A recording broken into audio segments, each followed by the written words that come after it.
অন্যদিকে মিনাখার এসডিপিওকেও সরালো নির্বাচন commission. মিনাখার SDPO Aminul Islam নির্বাচনী কাজের বাইরে রাখার নির্দেশ, নির্বাচনের সময় তাকে এমনটাই নির্দেশ দিয়েছেন বসিরহাটে ভোটের আগে নির্দেশ নির্বাচন কমিশনের। সত্যসুন্দর রয়েছেন ফোন লাইনে। সত্যসুন্দর, কেন নির্বাচন কমিশনের তরফে এই সিদ্ধান্ত নেওয়া হলো?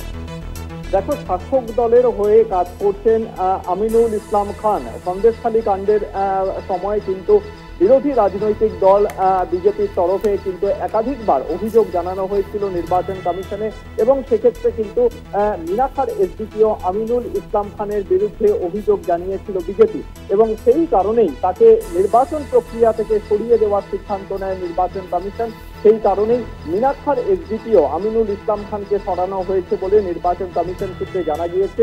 এই পদেও আজ বিকেল 3টের মধ্যে নতুন পদাধিকারীকে নিয়োগ করার নির্দেশ দেওয়া হয়েছে। মুখ্য সচিবের কাছে প্যানেল চেয়ে পাঠানো হয়েছে। সেই প্যানেলের মধ্যে থেকে মিনাখার নতুন এসডিপিওকে নিয়োগ করবে, নতুন পদাধিকারী হিসেবে নিয়োগ করবে নির্বাচন কমিশন। একদমই ধন্যবাদ। সত্যসুন্দর ভট্টাচার্য প্রতিনিধি ছিলেন ফোন লাইনে।